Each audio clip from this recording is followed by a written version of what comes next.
फैसला जो है वो तयन करता है कि एहतजाज किस तरह होना चाहिए। एहतजाज के लिए एहतजाज कमेटी का काम है। ये चीफ मिनिस्टर जो है इसको आगे करके फिर नून वालों के मुंह में बात डाल दी जाती है, देखें जी सूबा लड़ रहे हैं वफाक के साथ, क्या जरूरत है? हमारे पास वाइड चीफ मिनिस्टर तो नहीं है, इतनी बड़ी पार्टी है, मुल्क में हालात कैसे हैं, ऊपर से स्कूलों के बच्चे अलहदा निकले हुए हैं, महंगाई जो है वो मुंह खोले लोगों को हड़प कर रही है, बदआमनी है, दहशतगर्दी है, फिर पीटीआई के साथ और पाकिस्तानियों के हकूक़ की पामाली है। बड़े आइडियल हालात हैं पाकिस्तान को निकालने के लिए। और ये काम जो है खान साहब को मैंने मशवरा भी दिया था, आज फिर कहता हूँ कि ये एहतजाज कमेटी का काम होना चाहिए। और चीफ मिनिस्टर साहब जो है उसको इस मामले से मेरी ज़ाती राय ये है कि उसको अलहदा किया जाना चाहिए, ताकि ये इल्ज़ाम उन पे, हम पे या पीटीआई पे ना आए कि एक सूबा जो है वो मरकज़ के साथ लड़ रहा है। सर बार बार वक्त तब्दील होना, अभी 9:30 बजे का वक्त हो गया असम्बली का, तो हो जाएगा आज जो बारीक वारदात है वो ढल जाएगी? मैंने कहा ना, ये तरमीम तारीख का हिस्सा होगी अगर खुदा न खास्ता ये हो पाती है। कौन कर रहे हैं, किन हालात में कर रहे हैं, किस तरह करवा रहे हैं, ये जमहूरियत का भी मजाक है, आइन और कानून का भी मजाक है। और अगर इस असम्बली में ये कर दिया तो ये असम्बली जो है मलऊन असम्बली कहलाएगी।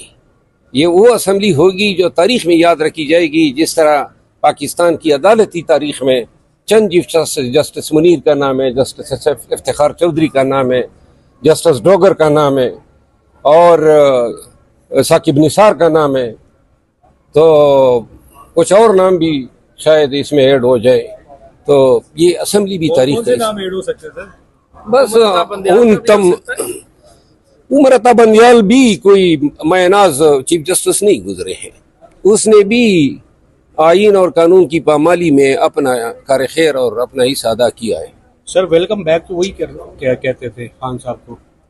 और क्या वेलकम बैक, ये भी वही थे ना जो रात के 12 बजे अदालत खोल के बैठ गए। और ये भी वही बंदियाल साहब थे जिसने फैसला तो दे दिया कि इलेक्शन कराओ, और फिर अपनी फैसले पे अमल दरामद न करा के बेसिकली बुनियाद डाल दी उन्होंने पाकिस्तान में कानून की हुक्मरानी की पामाली की। ये अगर सुप्रीम कोर्ट उस वक्त अपने फैसले पे अमल दरामद कराती, ये मई 2023 की बातें हैं, शायद 9 मई भी ना होता और शायद अदालत इतनी सरनगू भी ना होती जितना बंदियाल साहब के इस इन एक्शन ने जुडिशरी का दड़न तख्ता किया। सर आखिरी सवाल, हमारे एक साहबी भाई ने फारूक सत्तार साहब से पूछा कि ऊन किस कर पर बैठेगा। फारूक सत्तार साहब का जवाब ये था कि ऊन तो खेमे से बाहर आ गया। वैसे अब आपने ऊन का जिक्र कर दिया, फारूक सत्तार साहब को देखते हुए मुझे वैसे ही वो पश्तो में हम कहते हैं वो ऊन के बच्चा नहीं होते छोटा, हम उसको जोंगाई कहते हैं।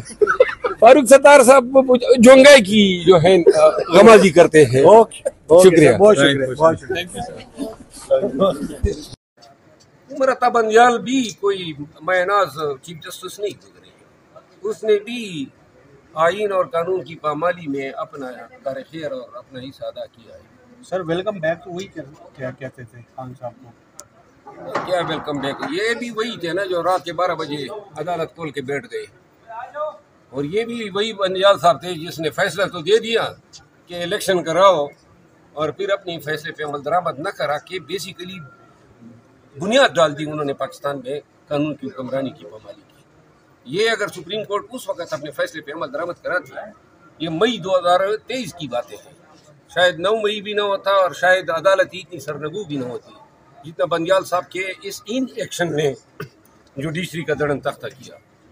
सर आखिरी सवाल, हमारे एक साहबी भाई ने फारूक सत्तार साहब से पूछा कि ऊन किस कर पर बैठेगा। फारूक सत्तार साहब का जवाब ये था कि ऊन तो खेमे से बाहर आ गया।